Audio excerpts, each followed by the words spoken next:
Muy buenas tardes y bienvenidos al webinar Tendencias de las Relaciones Públicas, una perspectiva latinoamericana. Esta actividad enmarcada en la Semana de las Relaciones Públicas de la Universidad de Viña del Mar y organizada en conjunto con la Asociación Latinoamericana de Carreras Universitarias de Relaciones Públicas, ALACAUR. Saludamos a la jefa de carrera Claudia Aravena Molina, a nuestros invitados y expositores, académicos y estudiantes conectados en esta instancia en la que reflexionaremos y conversaremos sobre la disciplina. Queremos iniciar inmediatamente con nuestro primer invitado. Él es doctor, magíster en Relaciones Públicas y licenciado en Ciencias de la Comunicación de la Universidad San Martín de Porres. Ha sido director de la unidad de posgrado de la Facultad de Ciencias de la Comunicación, Turismo y de Psicología de la misma universidad. Bachiller en Derecho y Ciencia Política y abogado. Miembro del Colegio de Periodistas del Perú, del Ilustre Colegio de Abogados de Lima, postdecano nacional del Colegio Profesional de Relacionistas Públicos del Perú y exdirector secretario de ALACAUR. Actualmente es docente en las universidades César Vallejo, Ricardo Palma y Jaime Bauste Mesa de Lima, Perú, director fundador de Valdés Asesorías, columnista del portal argentino DIRCOM News, investigador y asesor de tesis, así como autor del libro Estudio Académico de las Relaciones Públicas en el Perú, escritor de capítulos de libros y artículos publicados en revistas de Perú, España y distintos países de nuestra Latinoamérica. Ha sido funcionario de prensa en el Congreso de la República, Poder Judicial y en la Seguridad Social del Perú. Con la exposición Estudio Académico de las Relaciones Públicas en Perú, dejamos con ustedes al doctor Miguel Valdés Orriaga. Gracias, Claudia, gracias, Marcela, gracias a la Universidad de Viña del Mar por la invitación que me hace a este importante evento Tendencias de las Relaciones Públicas, una perspectiva latinoamericana. Permítanme compartir.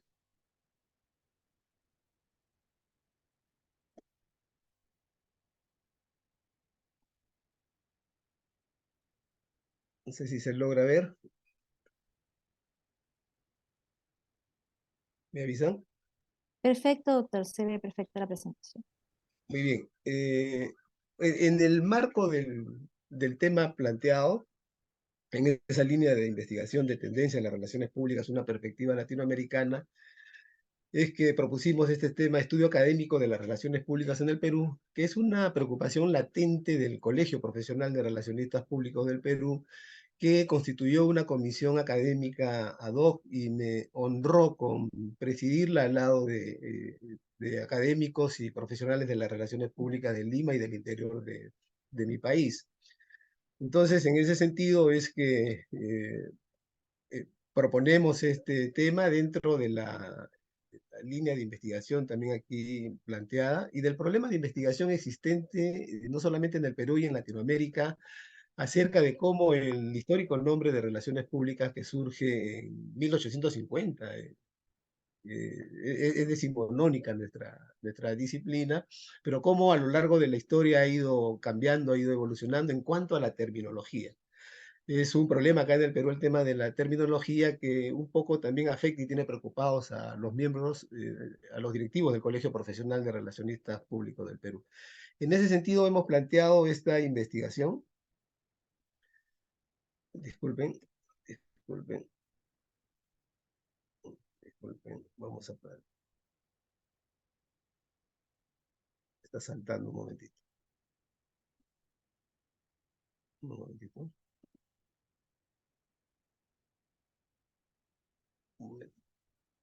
Bien, entonces la voy a exponer en cuanto a la fase que tiene una investigación. En el resumen decimos que el objetivo de la presente investigación es analizar las denominaciones de los cursos de relaciones públicas y afines, es decir, relaciones públicas, comunicación institucional, comunicación organizacional, prensa, imagen, protocolo, CM, DIRCOM, etcétera, desde un abordaje epistemológico, es decir, con la revisión de la literatura científica, hermenéutico en tanto la interpretación y jurídico nacional en materia de relaciones públicas.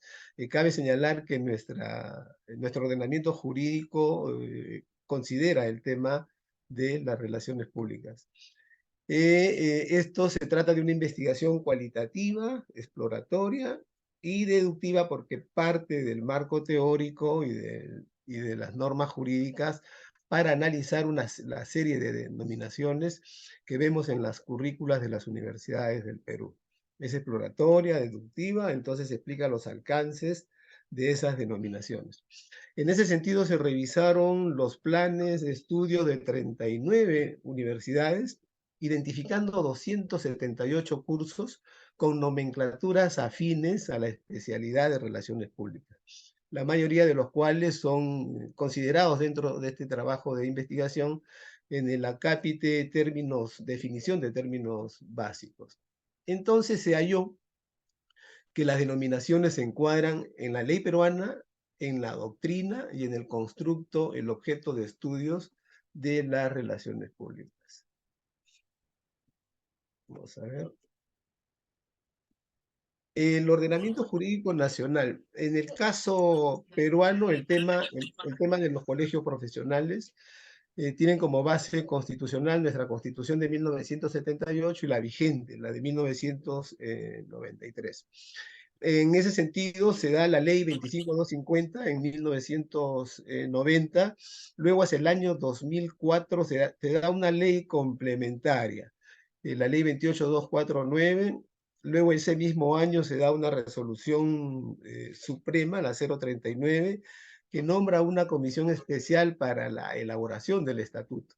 Y este estatuto se plasma en el decreto supremo 021 del Ministerio de Educación. O sea, aquí está el kit del asunto, diríamos, aquí es donde está en este decreto supremo esa riqueza científica, conceptual y doctrinaria, algo raro, que está consignada en una ley. El doctor Noguero decía y apreciaba siempre eso cada vez que visitaba al Perú, y decía que nuestra ley era rica porque conceptualiza y habla de doctrina de relaciones públicas.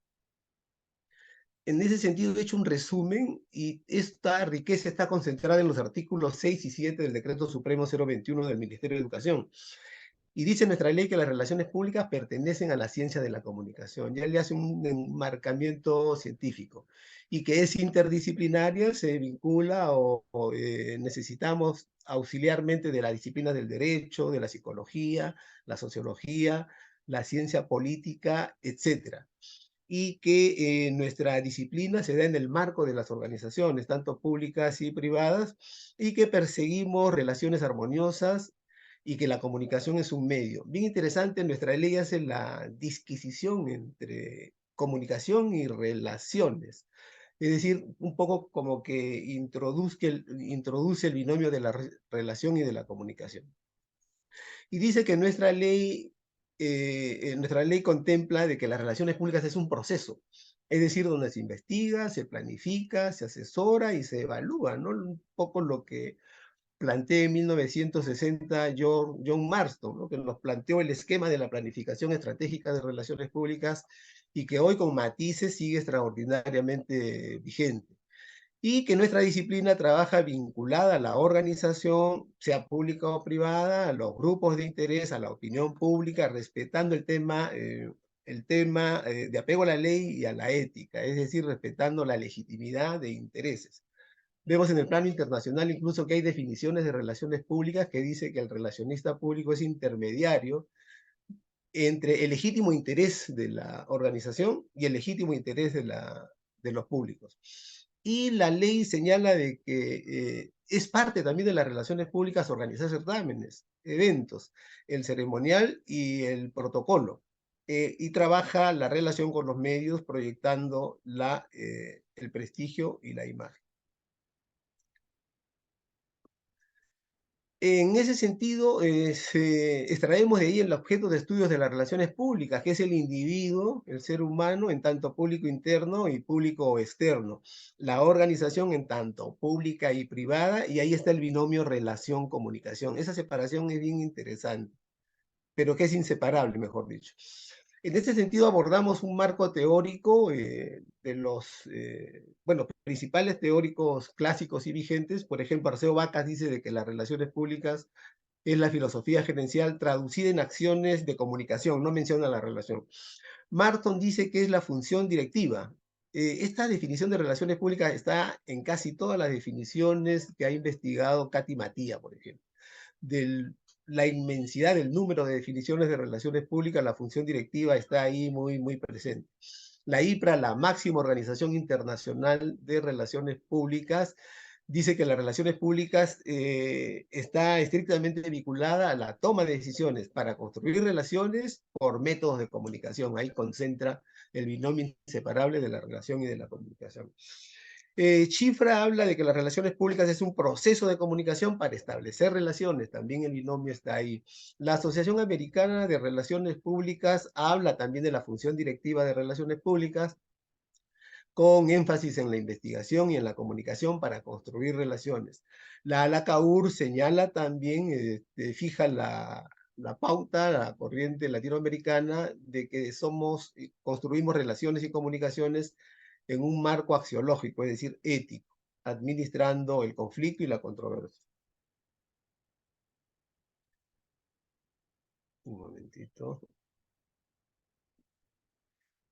Kutlib Center también señala que la finalidad de las relaciones públicas es conseguir relaciones mutuamente beneficiosas. Está ahí en el planteamiento de Grunig de la bidireccional simétrica de entendimiento mutuo. Noguero dice que las relaciones públicas es un proceso, información, persuasión y la convergencia de intereses de la que hablaban los anteriores teóricos, los intereses legítimos de una y de otra parte. Katy Matía dice que las relaciones públicas es un proceso de comunicación para lograr relaciones mutuamente beneficiosas. Alemania dice que las relaciones públicas es el esfuerzo legítimo para lograr confianza en los públicos. España dice que es el esfuerzo deliberado para lograr la mutua concordia. Francia dice que es la política de comunicación para relaciones honestas. Es decir, acá está la Escuela Europea de Relaciones Públicas que apunta al estado de bienestar un poco retrotraído a las organizaciones, a lo que es la confianza, a lo que es la ética. Y la metodología que hemos utilizado cualitativa, hemos analizado literatura científica, el marco jurídico nacional, los planes de estudios de la página web de las 39 universidades del Perú. Es exploratoria porque buscamos conocer y explicar los alcances de las denominaciones. Explicamos la única categoría, denominación de los cursos, y las subcategorías son la serie de cursos que hemos encontrado.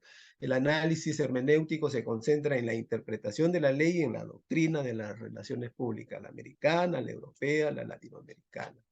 Es no experimental, no es cuantitativa, no manipulamos variables y es deductivo porque partimos de un marco jurídico y un marco conceptual para interpretar cada uno de las denominaciones de estos cursos, que dicho sean de paso, son incorporados en la investigación.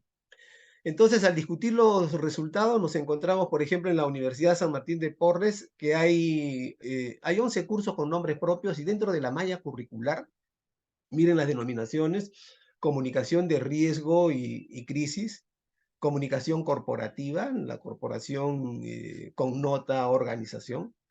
En la Universidad Científica del Sur no habla de relaciones públicas, sino comunicación empresarial o comunicación de empresa. Tiene cursos de imagen institucional y la reputación, que tiene que ver con el tema de la confianza y lo que prescribe la corriente europea.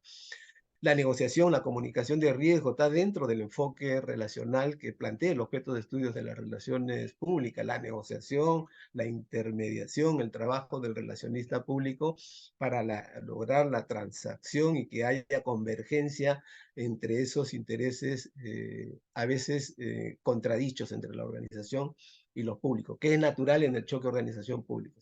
La famosa San Marcos no habla de relaciones públicas, sino de comunicación organizacional, ética en la comunicación organizacional. La comunicación forma parte del objeto de estudios de las relaciones públicas. La organización, campo de acción de las relaciones públicas. La San Agustín de Arequipa, la mayoría de sus cursos sí se llaman, bueno, históricamente y hasta ahora relaciones públicas, pero tiene cursos de imagen personal, de comunicación política, atendiendo a esta interdisciplinariedad de las relaciones públicas, que también está íntimamente ligada a la función política, como diría Porto Simoes, ¿no? En sus libros, la función política de las relaciones públicas, la función micropolítica de las relaciones públicas. La UPC habla de comunicación empresarial, curso de herramienta comunicación empresarial, eventos, ahí está lo que dice la ley peruana. La Universidad Nacional Federico Villarreal habla de ética, de responsabilidad social, de teoría de la organización. Aquí se traza la dinámica y comportamiento de las organizaciones. Tenemos la Universidad Privada del Norte, la Daniel Alcides Carrión, la Santa María de Arequipa, la Jorge Basadre, y están en esa línea de variopinta de 278 denominaciones que nosotros encontramos de que está dentro de lo que es el objeto de estudios de las relaciones públicas, lo que dice la ley peruana y lo que dice la doctrina de relaciones públicas tanto en Europa como en Estados Unidos y en Latinoamérica. Entonces, a nivel de conclusión, diríamos que, bueno, en el Perú existe un ordenamiento jurídico sobre relaciones públicas en que se hace doctrina y se conceptualiza sobre la disciplina científica de las relaciones públicas. Existen cursos con diversas denominaciones que se encuadran en la ley peruana, en el objeto de estudios de las relaciones públicas y en la teoría de las relaciones públicas. Y en la literatura científica de relaciones públicas vemos pues que están institucionalizadas las subcategorías públicos, organización y el binomio relación-comunicación plasmadas en las denominaciones de los cursos, de los planes de estudio de la universidad, de las universidades del Perú. En ese sentido, nosotros como comisión hemos recomendado a la alta dirección del Colegio de Relacionistas Públicos del Perú que cuando califique expedientes de solicitudes de incorporación a la orden, consideren de que si están estudiando estos cursos, están siendo formados en la disciplina de las relaciones públicas aquellos egresados. Muchas gracias, creo que he cumplido con los 15 minutos.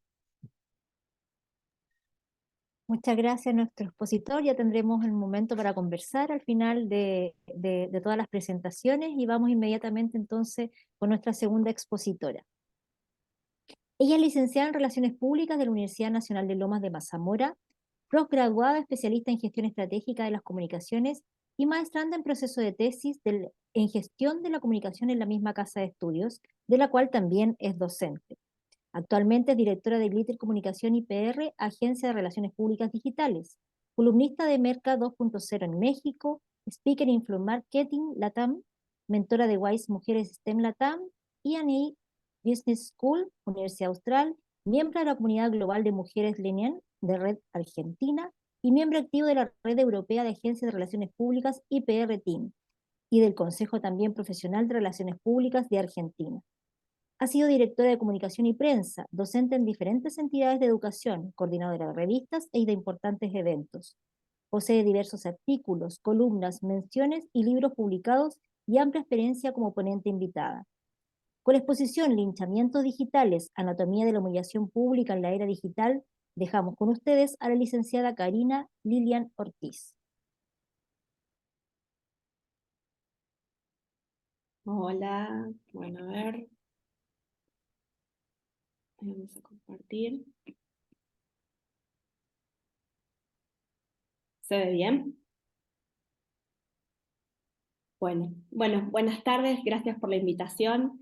Esta charla es un poco parte del trabajo que estoy realizando en mi tesis de maestría, así que es mi prueba piloto para ver cómo voy con este tema, así que espero que les resulte interesante.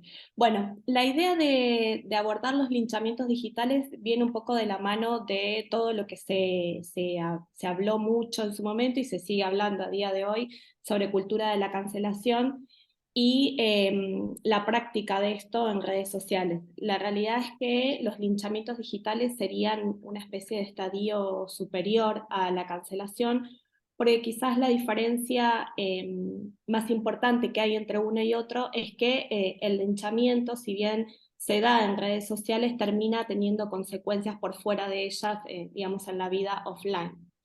Entonces, el punto a reconocer es que cuando justamente este acoso y el hostigamiento que se sufre en redes sociales viene enmarcada un poco bajo la moral y sobre todo bajo el anonimato. Para justificar estas consecuencias que después suceden en el offline, ya no estamos cancelando a una persona, una marca o empresa, sino que estamos linchando, y en este caso linchando digitalmente. El linchamiento es esto, ¿no? Una respuesta colectiva que sucede en las redes sociales, es masiva, es irracional, porque en general no hay como una razón de ser, ya que nosotros no podemos hacer justicia por mano propia, para eso está la ley. Y por lo tanto no busca rebatir un argumento, sino justamente destruir la reputación, ya sea de una persona, de una marca o de una empresa, que tuvo un comportamiento o dijo algo que no va de la mano con la opinión de un grupo o de la mayoría. Y en general suelen partir de cosas muy chiquitas, un comentario muy simple, una pequeña ironía que se malinterpretó, un chiste que quizás no fue en el momento adecuado, pero fue un chiste al fin. Muchas veces esto que sucede de las declaraciones sacadas de contexto, incluso un error o una opinión quizás inocente sobre un tema que no es demasiado trascendental, pero que uno inconscientemente dice algo al respecto y termina volviéndose una bola de nieve. Entonces, como usuarios de redes sociales, tenemos que tener siempre presente, sobre todo si son empresas, marcas o figuras públicas, que cualquier cosa que podamos decir, como bien dice la ley, puede ser utilizada en nuestra contra, pero justamente lo que no va a suceder es que estemos frente a un tribunal legal, sino justamente ante un jurado digital que no se caracteriza por ser benevolente, ni escuchar las causas, ni permitirte defensa o refutar, sino que justamente lo que busca es destruir. Fundeu define un poco al linchamiento digital como esto, un aluvión de críticas que en general tienen la intención de humillar públicamente a personas o empresas y que se desencadena justamente por algún comentario en redes sociales o bien alguna declaración en medios. Y en esa dinámica se humilla y se castiga justamente amparados el anonimato y además porque lo que sucede es esta distancia que hay entre víctima y victimario, si se quiere, que da esta sensación de impunidad y de derecho a creer que podemos hostigar y humillar al otro.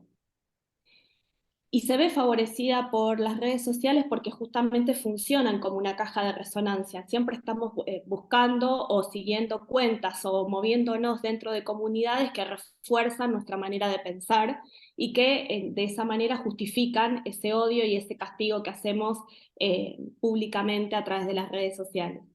Y que en general solo basta que alguien diga algo que a otro lo hiera sutilmente como para que se prenda esta mecha y empiece Ya. el linchamiento digital.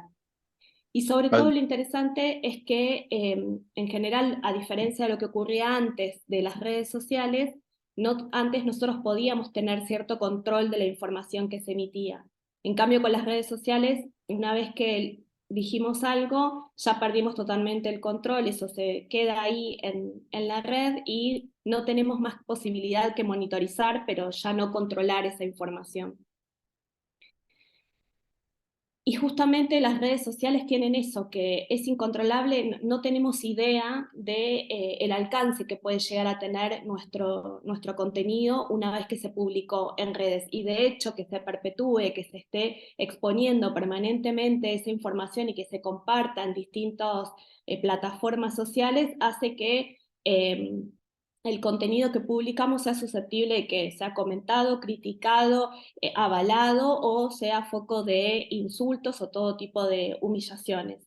Acá en nuestro país, en diciembre del año pasado, con motivo del Mundial, un influencer de nuestro país que había tenido ya en su momento temas de que lo habían calificado como una persona que traía mala suerte con su presencia, justamente fue al Mundial y estuvo en el primer partido que jugó Argentina y que perdió, y el hostigamiento fue tanto que terminó pidiendo por favor en un video en redes sociales que dejaran de hostigarlo porque habían empezado a llamar a la familia y a esperar a la familia en la puerta de su casa y le sacaban fotos a la esposa y al hijo que todavía estaban en el país y se las mandaban por redes sociales a él diciéndole que si no se retiraba del mundial le iban a matar el hijo.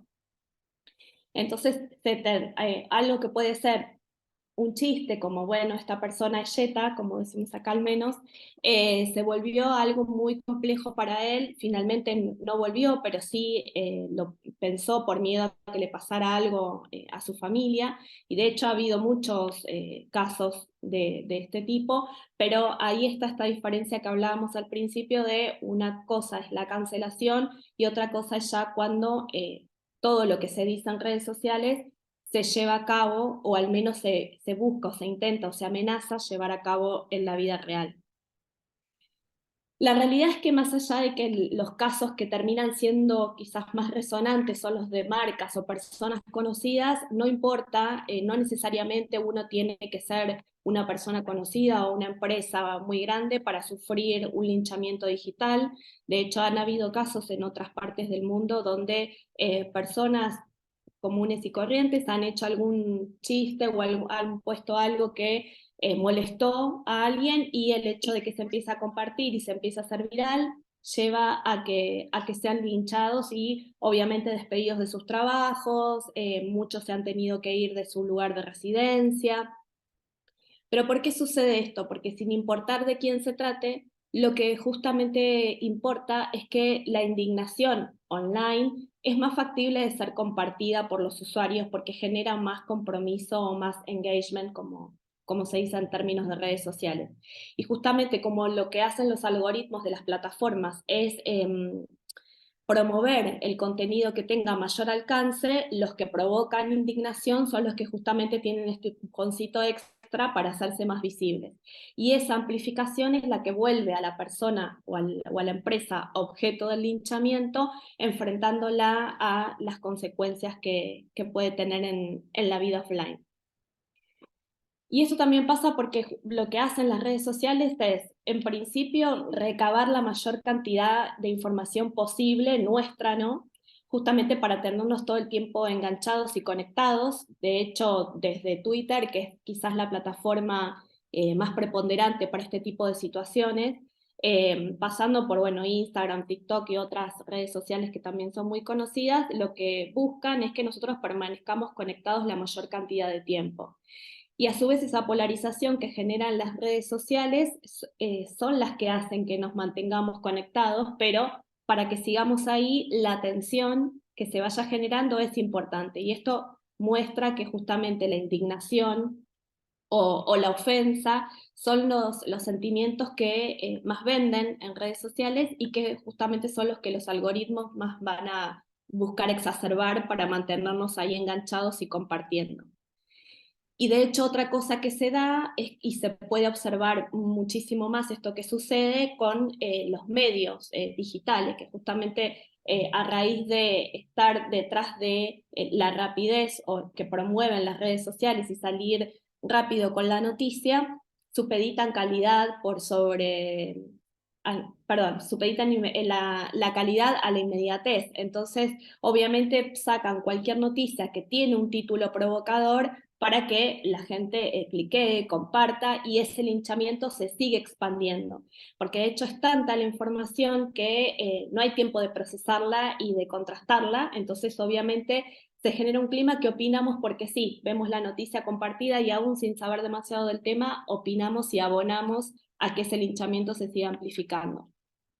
Y otro dato no menor es que Internet registra todo lo que hacemos, empezando por todos los permisos que otorgamos cuando nos abrimos una cuenta en distintas plataformas sociales. Pero además porque estamos todo el tiempo dejando huellas digitales con el uso que hacemos de Internet y de las redes. Entonces siempre va a haber algo que publicamos que quizás en aquel momento en que lo hicimos no tuvo valor, no tuvo trascendencia, no le importó a nadie, pero que traído hoy, porque Internet no olvida, puede ser que obviamente como todas las cosas han cambiado, lo que yo pude decir hace 5 o 10 años, hoy sea un tuit o una declaración que termine perjudicándome y que obviamente me exponga a un linchamiento digital. Entonces, esto de que Internet no olvide hace que las personas estemos todo el tiempo expuestas a ser ofendidas y linchadas porque todo lo que hemos dicho alguna vez es susceptible de ser encontrado por cualquiera que lo quiera buscar. Entonces, más allá de generar una crisis de reputación y en principio colapsar los celulares cuando empieza el linchamiento, no paran de llegar las notificaciones, las amenazas y demás.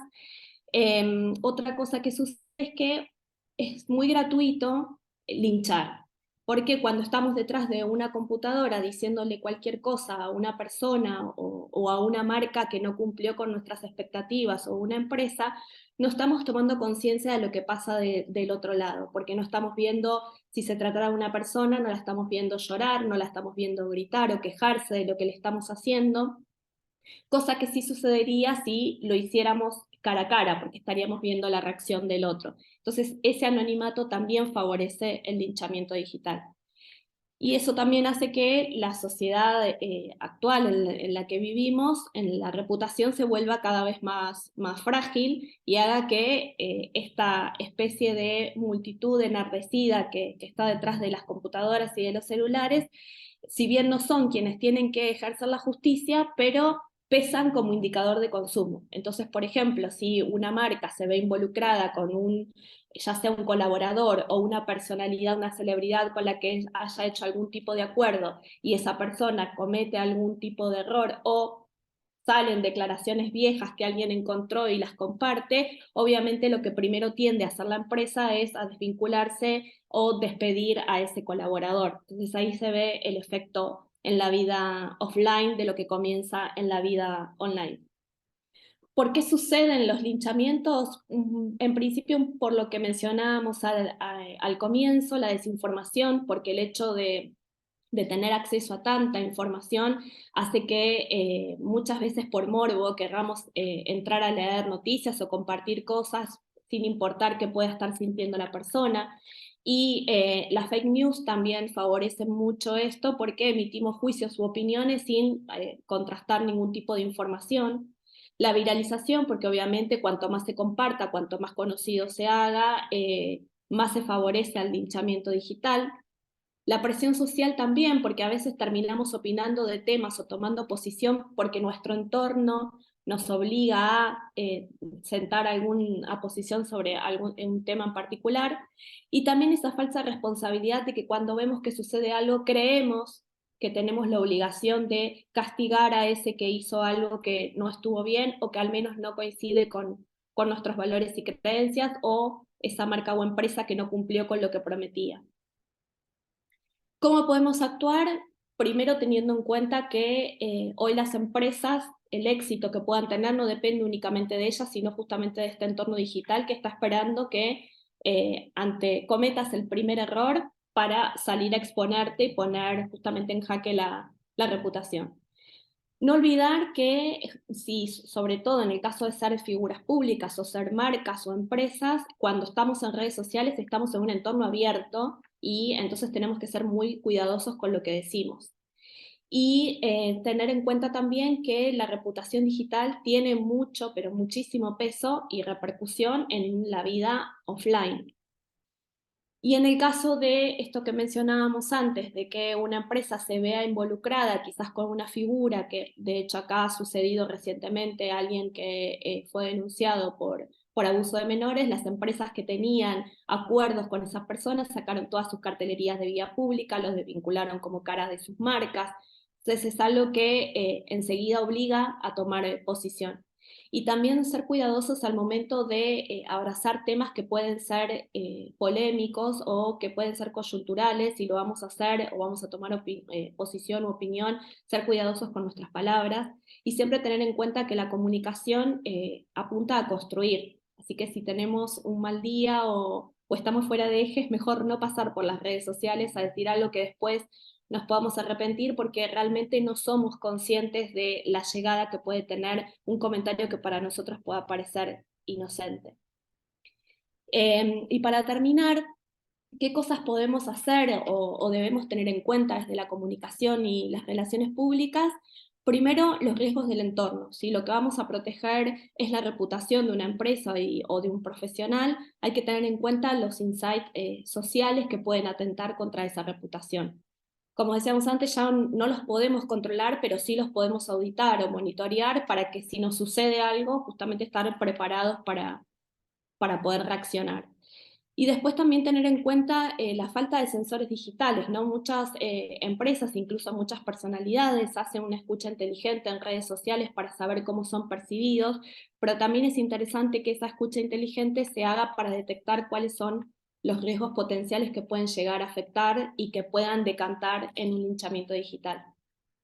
Y también que los linchamientos digitales se ven favorecidos porque hoy todo aquel que tiene un celular se puede convertir, al menos espontáneamente, en un medio de comunicación y que rápidamente y con un costo cero, las personas se pueden agrupar y pueden formar comunidades sin necesariamente tener que estar juntas en un mismo espacio y buscar cuestionar o rebatir cualquier cosa que haya dicho una persona o marca y que ellos sientan que han sido ofendidos o afectados directamente.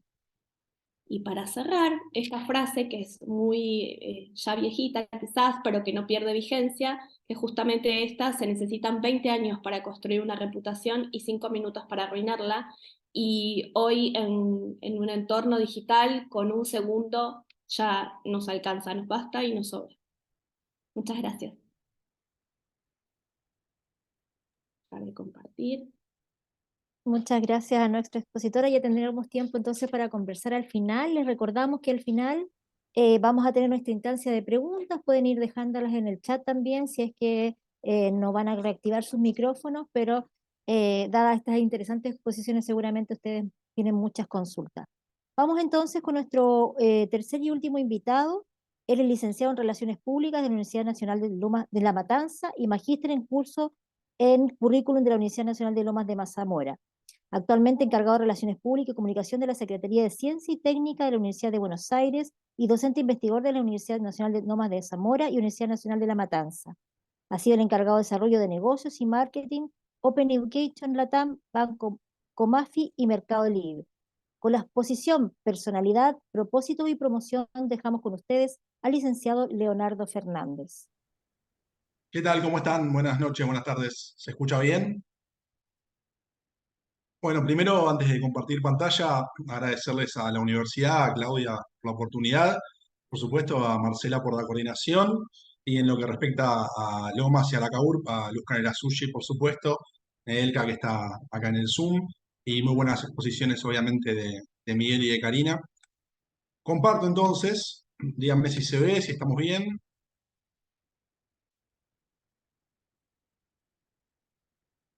Bueno, en realidad, como si lo hubiéramos preparado entre los tres, voy a retomar una parte de Miguel, excelente obviamente, y otra parte de Karina, que fue muy bien. Eh, la realidad, vamos a hacer como un acuerdo entre ustedes y yo, que es, yo les traigo algo relativamente novedoso, relaciones públicas, pero lo que yo suelo pedir a cambio es que no pongamos nunca en discusión la vigencia de la disciplina, ¿sí? Podemos discutir el nombre, el campo de aplicación, las profesiones, los profesionales, pero lo que es relaciones públicas, y van a ver a lo largo de este breve recorrido, no estaría en debate, ¿sí? Sigue siendo la misma teoría clásica adaptada a los tiempos que estamos viviendo hoy. El título de la charla podría haber sido otro tranquilamente, pero lo enfoqué en personalidad, propósito y promoción.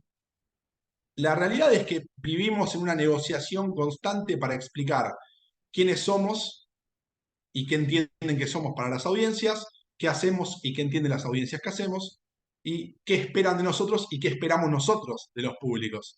Si hasta acá no hay ninguna novedad, estoy explicando la primera frase de la primera clase, de la primera materia de relaciones públicas de cualquier universidad latinoamericana. Creo no equivocarme. En este caso puntual, tomé a Arthur Page como referencia. Arthur Page lleva más de medio siglo sin estar entre nosotros, ¿sí? Por eso digo, en entornos digitales, teoría clásica. En entornos digitales, personalidad, propósito y promoción. La realidad es que vivimos en una negociación constante para explicar quiénes somos y qué entienden que somos para las audiencias que hacemos y qué esperan de nosotros de los públicos. Si hasta acá no hay ninguna novedad, estoy explicando la primera frase de la primera clase de cualquier universidad latinoamericana. Creo no equivocarme. En este caso puntual, tomé a Arthur Page como referencia. Arthur Page lleva más de medio siglo sin estar entre nosotros, ¿sí? Por eso, digo, en entornos digitales, teoría clásica. Quienes siguieron con la agencia de Page luego de su profesión, hicieron toda esta lista de 7 verdades, ¿sí? Que en definitiva son algo así como los mandamientos de la disciplina. ¿Sí? En este caso, Cotton, Forster y Block, que son los que siguieron con la asociación Arthur Page. Y en definitiva, volvemos a el concepto de decir verdades, hacer las acciones concretas, y que las relaciones públicas tienen que ser, en la medida de lo posible y mientras nos lo permitan, yo soy un optimista que cree que cada día pasa más, un rector para todas las actividades que lleva a cabo nuestra organización. ¿Sí? Para no complicarnos demasiado. Siempre estamos hablando de que no existen más los productos, sino que existen los servicios vinculados a un producto. Eso es básicamente el concepto de experiencia de marca. Yo no estoy vendiendo un embotellado, una universidad, una personalidad, un partido político, una ONG. En realidad lo que estoy ofreciendo es una experiencia por la cual yo me vinculo con esa marca, con esa organización. Entonces, lo que estamos viendo son algunos procesos de modernización de lo que ya sabíamos hacer. Los expertos y las expertas seguimos siendo nosotros. De eso no tengo ninguna duda que sigue siendo así. ¿Qué es lo que viene ahora entonces en tendencia para relaciones públicas? Para hacerlo más simple y para explicarlo con la práctica misma, se lo pregunté a ChatGPT, y me dio como las 4 tendencias más importantes que la inteligencia artificial va a detectar especialistas que van a permitir que nuestras marcas, que nuestras organizaciones, comuniquen su propósito y su accionar desde un conocimiento técnico. ¿Sí? Si nosotros somos una empresa dedicada al cuidado de la salud, seguramente elija médicos y los forme. Somos una organización vinculada a el divertimento, te estará buscando entonces, ahí sí los influencers clásicos que ¿Hubieras oído las dos para dejar claro lo que la gente... Ahí estamos. Lo siguiente que va a haber en inteligencia artificial es la mejora en segmentaciones. Ese concepto un poco anticuado por el cual nosotros estamos siempre al borde de la discriminación, si se quiere, con el nivel socioeconómico, con el género, cuestiones que por ahí están un poco pasadas de moda, de hecho lo están. Se supone que a partir de ahora la inteligencia artificial nos va a permitir hacer microsegmentaciones y detectar entonces que esas identidades digitales, ese quiénes somos los usuarios en la red, nos podemos agrupar de acuerdo a nuestros consumos y a nuestros gustos. Aparejado a eso, de la mano, van a venir campañas digitales 100% automáticas. Nos van a indicar qué tipo de contenidos esperan estas nuevas segmentaciones y en qué personas pueden llegar a confiar. Y lo último, a mi criterio quizá lo más polémico, es el análisis de sentimientos. ¿Sí? Una de las grandes propuestas que trae la inteligencia artificial es analizar con qué estado de ánimo consumimos lo que consumimos. El famoso de las plataformas de streaming, estoy viendo una película para emocionarme, para llorar, para reírme, para tener un recuerdo, para entender algo de época. Bueno, aparentemente o ya hay pruebas de que todos nuestros comportamientos en las redes son 100% analizables. De estas 4 herramientas, que hay muchísimas más, es por lo menos el puntapié inicial para que empecemos a replantearnos cómo, desde una teoría clásica, como les mencionaba Arthur Page, creo que eso no cambió en nada, tenemos nuevas herramientas para que se desarrolle de la mejor manera posible. Por supuesto, y como les dije al principio, así como creo que es exponencial el crecimiento de las ofertas de trabajo y las posiciones para estudiantes graduados, graduadas, no tengo ninguna duda que la responsabilidad es mayor. Todo lo que hacemos es medible, todo lo que hacemos se controla, los tableros existen en tiempo real y por supuesto que vamos a tener que responder efectivamente en función de lo que hacemos. ¿Sí? No vamos a poder ser una personalidad que tiene algunos números de teléfono importantes y con eso tratar de ir sobreviviendo. Hay gente que puede vivir de eso, seguramente, no lo voy a negar, y es entendible, no hay que pelearse con ese razonamiento, pero también hay un gran nivel de micromanagement, de seguimiento al detalle de lo que hacemos a diario, y eso nos permite revalidarnos y defendernos como profesionales todo el tiempo. ¿Sí? Entonces, digamos, el mensaje final o el mensaje clave que les quiero transmitir es no pelearnos con la idea clásica de relaciones públicas, ni tampoco pelearnos con las nuevas herramientas. Todo coexiste y las relaciones públicas son, en definitiva, la disciplina que tiene que entender su entorno. ¿Sí? Desde el momento en el que nosotros planteamos un escenario político, económico, social, legal, la tecnología, que hoy en día pareciera ser el patrón que va a regir todas nuestras acciones y nuestros consumos, desde el lado profesional y desde el lado de usuarios y usuarias, sin dudas tenemos que sumarlo, aprenderlo con la H intermedia y que sea parte de nuestro trabajo cotidiano. Para cerrar y para intentar hacer un círculo preciso sobre lo que empecé diciendo y lo que termino de decir, las demandas que pareciera que cambiaron, en realidad lo que cambió es el formato en el que se exigen. La historia sigue repitiéndose de manera cíclica. Lo que exigen las audiencias es un alto índice de confianza, saber quiénes somos, saber cómo trabajamos, por qué trabajamos bien, historias reales, no hacer una ficción de nuestro trabajo y de nuestras actividades, sino mostrar casos de la vida real en la cual se note nuestro aporte. Y por último, que los mensajes sean claros y que sean mensajes claves para que las audiencias lo puedan entender lo más rápido posible.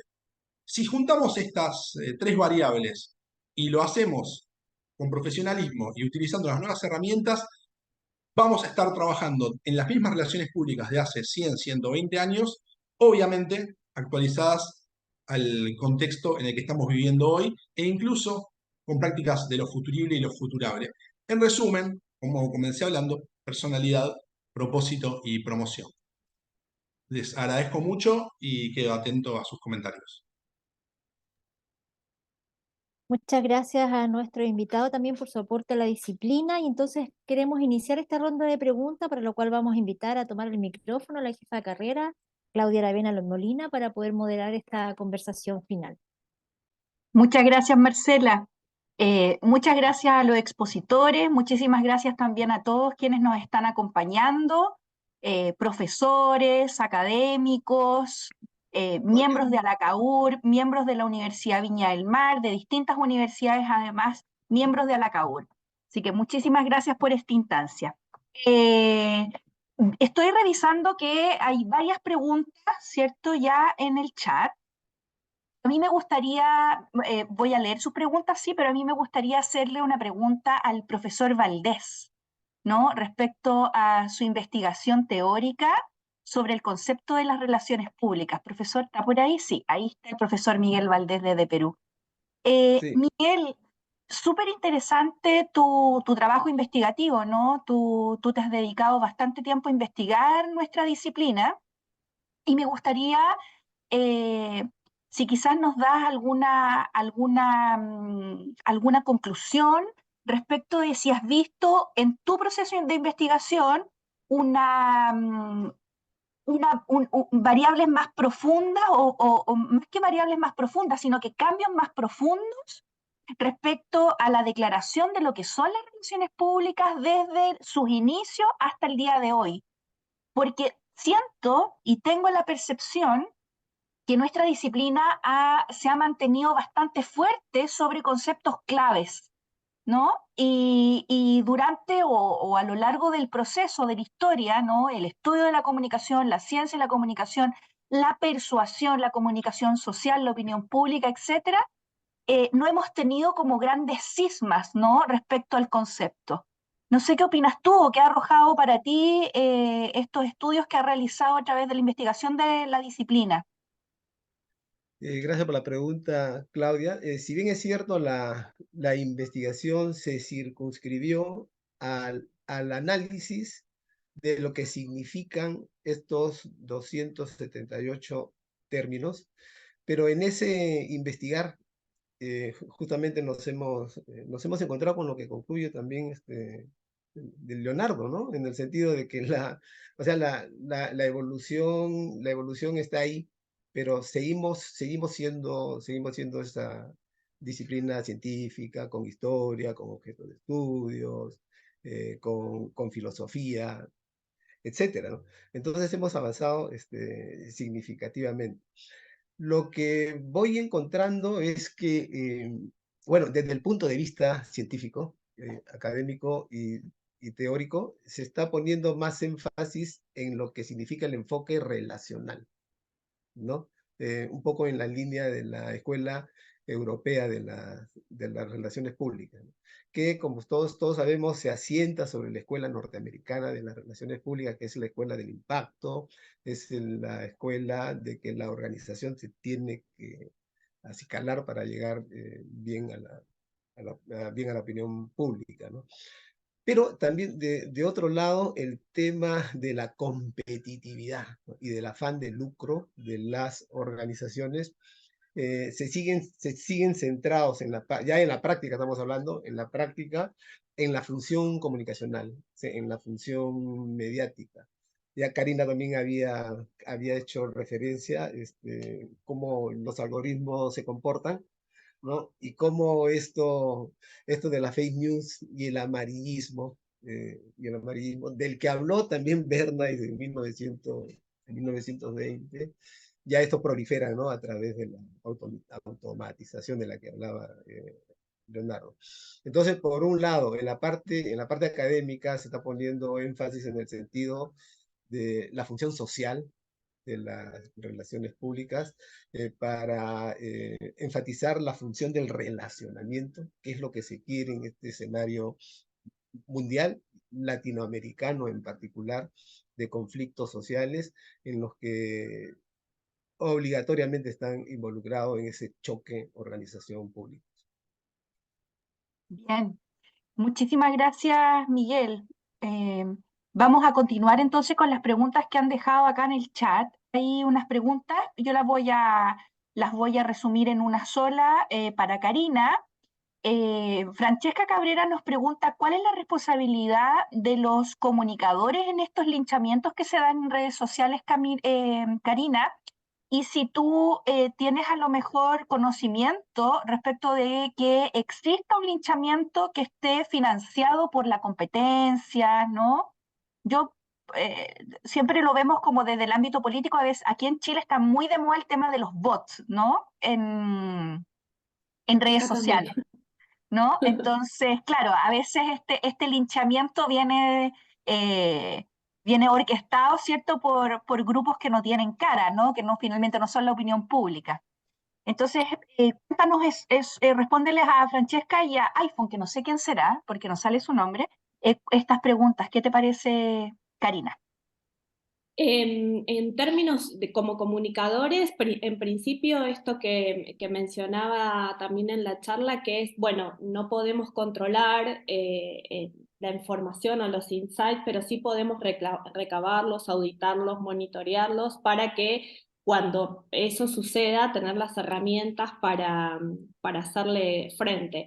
La realidad es que cuando se llega a la instancia de lo que es realmente un linchamiento digital, es difícil volver de ahí. Por eso la diferencia con la cancelación. En realidad, de la cancelación, si bien a veces la imagen y la reputación queda lo suficientemente dañada como para que esa confianza no se recupere, del linchamiento no se vuelve. De ahí sí, si en la cancelación hay una pequeña chance, en el linchamiento no. Por eso quizás sí, en términos políticos, cuando suceden estas cosas es más como una comunicación más de guerrilla en un marco de elecciones, donde, como decimos acá, se sacan trapitos al sol, pero salvo que salga a la luz alguna noticia realmente que pueda afectar reputacionalmente más allá de la chicana que ya conocemos que sucede en política, pero realmente tener algún tipo de denuncia que coyunturalmente sea un tema que exponga a esa personalidad a un linchamiento, todavía, al menos, no que yo sepa por lo menos, no ha habido ningún linchamiento digital en términos políticos, pero sí en términos de personalidades, figuras y también personas que no necesariamente famosas, pero empleados de compañías y demás. De hecho, hay libros sobre entrevistas a esas personas, que de hecho se los recomiendo al libro, se llama Humillación Pública, de Jon Ronson, que es uno de los pocos que ha escrito sobre este tema, porque de hecho no hay demasiada bibliografía sobre el linchamiento, hay mucho más sobre la cancelación. Pero bueno, en principio esto, como comunicadores, sí tener al menos la capacidad de monitorear toda la información posible, como para tener mínimas herramientas que nos permitan defendernos llegado el caso, pero bueno, siempre va a depender de quién se manda esa macana y del tema al que esté vinculado eso, porque cuando el tema tiene que ver con algo que es socialmente clave, probablemente no haya mucho por hacer desde lo comunicacional. Bien.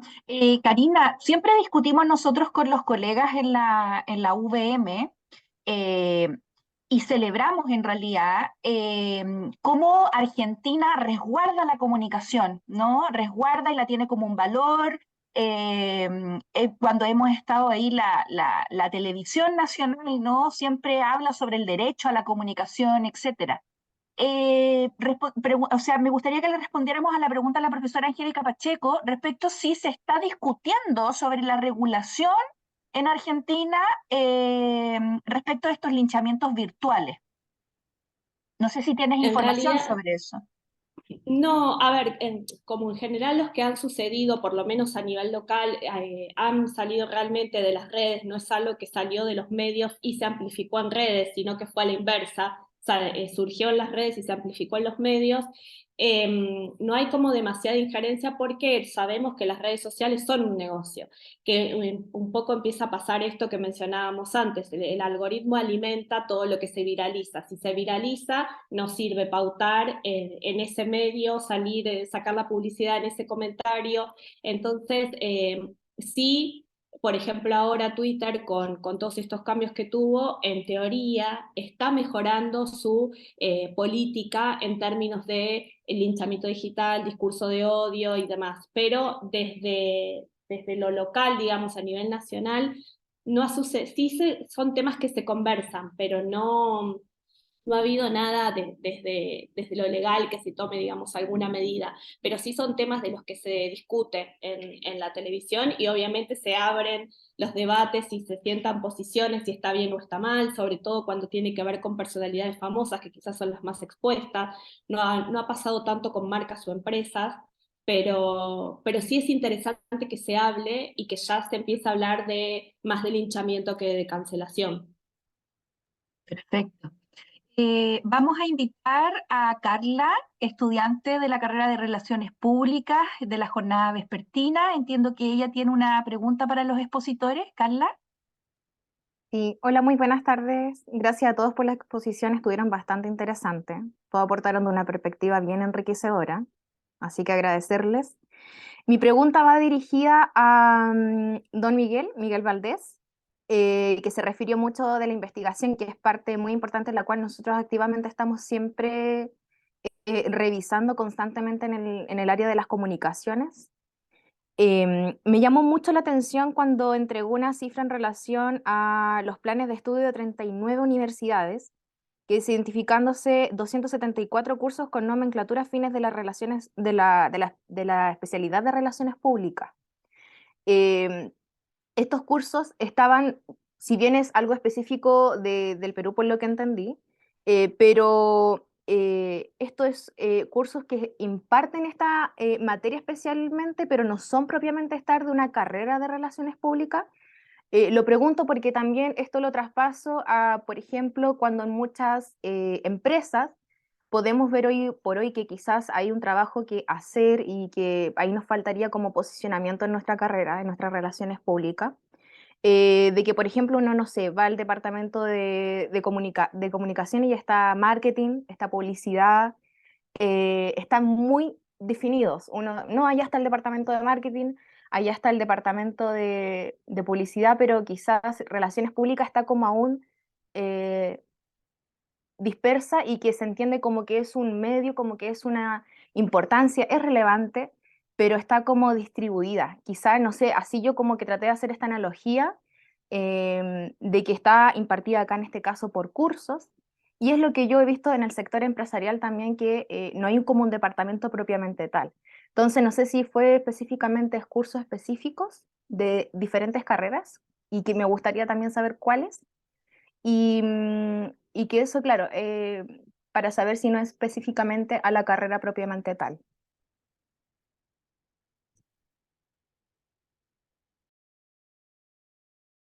¿Estás muteado, puede ser? Sí, está muteado. Listo, sí. Decía Ahí. que, bueno, gracias por la pregunta. Hay universidades del sur de Perú, Arequipa y Tacna, en que el término relaciones públicas está institucionalizado en su malla curricular.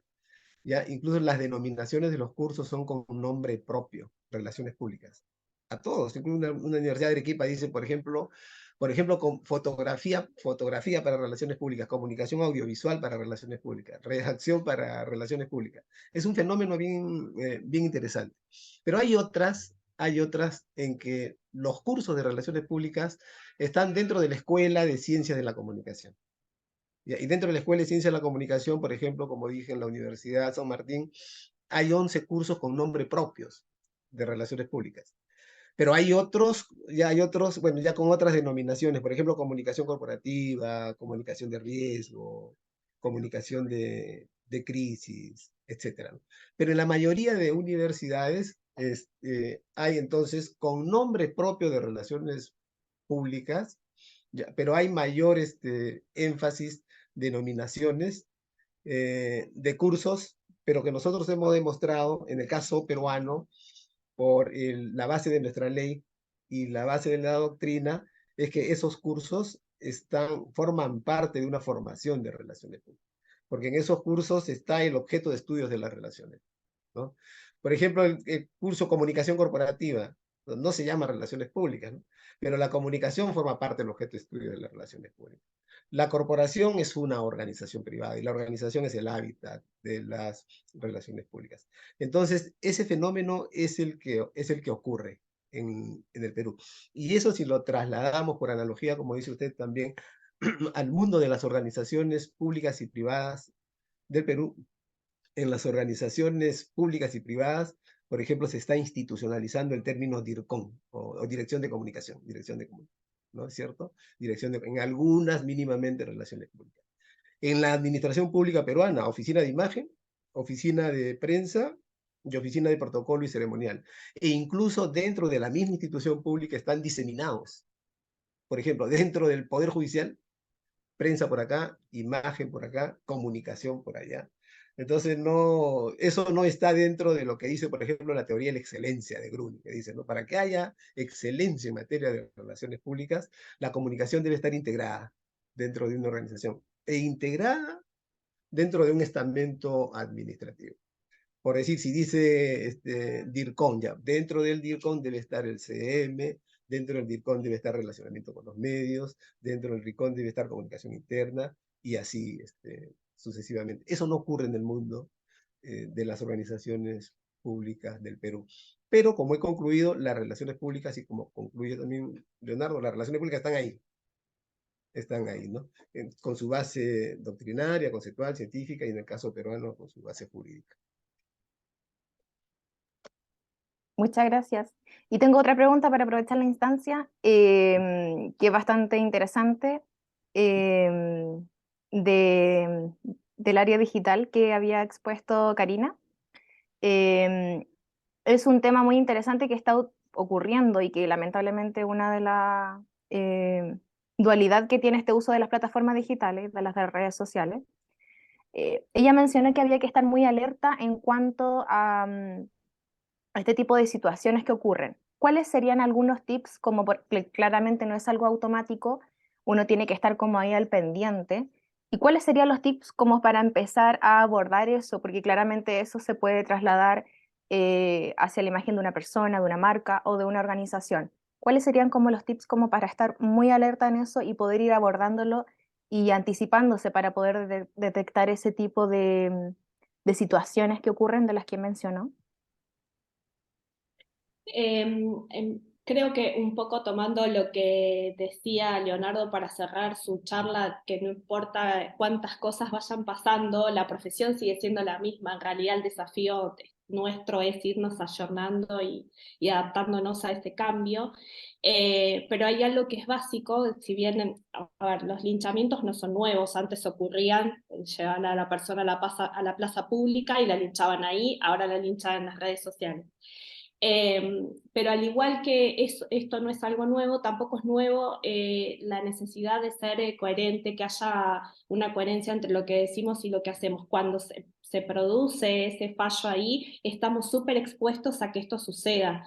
El linchamiento digital. Entonces, ya sea que vos seas una empresa o seas una persona o una persona que trabaja su marca personal también y que sos una figura pública, ese discurso tuyo tiene que estar totalmente bien cuidado, eso es como básico. O sea, si vos te manifestás una posición sobre un tema o hablas a favor o en contra de determinado tema, pero después resulta que si Internet no olvida y hay información tuya de hace 10 años atrás donde vos dijiste algo totalmente diferente y un día alguien por deporte lo rastrea y se sabe, bueno, entonces previo, si vos vas en busca de lograr cierto posicionamiento público, lo primero que tenés que hacer es revisar tu huella digital y trabajar sobre, bueno, qué fue lo que yo dije, porque estás totalmente expuesto.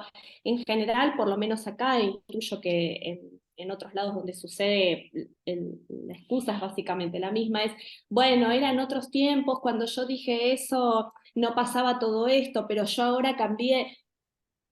Lo dijiste y quedó ahí y no importa, ahora te lo traigo acá y vos hoy sos esa persona que decís que ya no sos, no importa, para la gente sos ese que habló y dijo determinada cosa X, la que vos quieras, no voy a traer un ejemplo en particular. Entonces, en principio, ser consciente de la huella digital que dejamos. También entender la percepción que tiene la gente sobre los temas que son coyunturales para donde te mueves, en el caso de Chile puede ser, o en el caso mío en Argentina, o sea, cuáles son los temas que importan al país en general y a tu audiencia en particular, si sos una figura o a tus públicos, si sos una empresa, para que cuando vos tomes posición sobre esos temas, seas totalmente cuidadoso entre lo que estás contando, lo que realmente está pasando y cómo lo percibe esa gente. Por esto, estas herramientas de el social listening o el sentimiento, como decía Leonardo, medir todo eso te sirve para cuidarte y para revisarte en tu presente, en tu futuro y sobre todo para atrás, porque gente disponible para rastrear y sacar todas las miserias, la gente tiene mucho tiempo para eso. Espero haber respondido a tu pregunta. Sí, totalmente, muchas gracias. Muchas gracias a Muchísimas ambos. gracias. Gracias, Carla. Muchísimas gracias, súper interesantes tus preguntas. Vamos a invitar a Camila Vilches, también es estudiante de Relaciones Públicas de nuestra jornada vespertina en la UVM. Cami, Hola a todos y a todas. Tengo una pregunta para Leonardo. Esto va más en lo personal porque estoy trabajando en el equipo de comunicaciones, específicamente como Community Manager de la Municipalidad de Limache. Y siempre tenemos una duda, y creo que tú me podrías ayudar, que es, por ejemplo, ¿qué nos recomendarías tú como una respuesta tipo que nos dé el tiempo como equipo de comunicaciones para tener una respuesta más estratégica en caso de tener una crisis en redes sociales? Porque muchas veces no podemos responder, eh, no te voy a decir al tiro, es ahora ya, eh, porque a veces no podemos decir si esto está ocurriendo, pero sí tenemos que responder algo, no podemos quedarnos callados, me imagino. Entonces me gustaría saber qué me recomiendas tú. Sí, totalmente cierto lo que comentabas, Camila. Sí, mira, te podría dar como ejemplo, yo estoy en la Universidad de Buenos Aires hace un mes y un poco más como asesor, y tengo dos asesorías en simultáneo. Una es la de la Secretaría de Ciencia y otra es la del secretario como personalidad pública, digamos. Obviamente no es una persona famosa, masiva, pero dentro de su entorno tiene, por supuesto, su renombre y es una voz autorizada. Lo que nosotros solemos hacer en ese caso, o lo que yo propuse para como estrategia y tácticas de inicio, es, por un lado, que cuando una situación es de crisis, la Secretaría invite a guardar a la declaración de una personalidad. En este caso podría ser el secretario, un rector, un decano, una decana. Siempre cuando una situación es delicada, invitarlos a guardar por la comunicación oficial de alguien, de una entidad más importante, es decir, en el caso de la municipalidad podría ser, entiendo, una gobernación, o en el caso de que sea solamente interno, decir, bueno, las autoridades se expresarán y estarán comunicando a la brevedad. Obviamente, en paralelo vas a tener que trabajar, Camila, con esa persona y lo que va a decir, pero institucionalmente te va a dar un poco de aire, un poco de tiempo como para gestionarlo. En primera instancia, así en este Zoom, te podría decir que esa es una buena idea de inicio. Después habría que ir a la práctica y ver si efectivamente funciona, pero siempre es importante dejar que las cosas, entre comillas, agradables las puede comunicar cualquiera y las más difíciles que las aborde él o la especialista. No sé si te puede llegar a servir. Me puede decir que no, no me voy a enojar. No, tranqui, muy bien. Muchas gracias.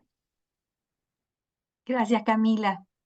Marcela, Sí, agradecemos, podríamos estar conversando, pero en mucho rato, pero en honor al tiempo queremos agradecer además a todos quienes se han conectado hoy día a esta instancia de esta nueva Semana de Relaciones Públicas, celebración de la Universidad de Viña del Mar, y queremos pedir, bueno, ya se hizo famosa en los webinars los pantallazos más que las fotografías, ¿no? Así que a quienes quieran y deseen prender su cámara para poder salir en esta fotografía final de nuestro evento. Agradecemos nuevamente a Karina, Miguel, Leonardo por sus palabras, por este análisis de la Gracias a disciplina, ustedes. por estas reflexiones y esta conversación que pudimos tener. Así es que si alguien más por ahí, vamos a tomar algunos pantallazos hoy en día. Aprovecho de leer aquí los saludos. Muchas gracias, felicitaciones por la convocatoria, Rodrigo Vivar. Felicitaciones por la presentación y por la organización. Gracias por compartir su trabajo y pensamiento. Ha sido muy provechoso escuchar su presentación. Un gran saludo a todos desde Buenos Aires, Enrique Díaz. Bien, voy con el pantallazo. Los que puedan, prendan sus cámaras y saludos desde Medellín también. Por ahí mandan. A ver, vamos a ver, tenemos 2 láminas de gente conectada, así que denme un segundo. Vamos con la segunda vez. Sí, ahí también hay gente que prendió su cámara. Bien, finalmente, ¿cierto? En nombre de la carrera de Relaciones Públicas de la Universidad de Viña del Mar, agradecer a nuestros expositores, agradecer a cada uno que se conectó, agradecer a la conversación, ¿cierto? A quienes hicieron preguntas, manifestaron sus inquietudes y esperamos encontrarnos en una nueva conversación. Muy buenas noches a todos y muchas gracias. Gracias a todos. Muchas gracias. Gracias por la muchas gracias a invitación. todos. Buenas noches, Que estén muchas muy gracias. bien. Gracias, buenas noches. Igualmente. Gracias, Buenas Karina, noches. Miguel, Leonardo. Muchísimas gracias. Excelentes exposiciones. Realmente un lujo. Muchas gracias. Espero que la próxima que nos veamos ya haya terminado la tesis. Mucha Muchas suerte. gracias. Mucho Gracias. éxito. Gracias. Gracias.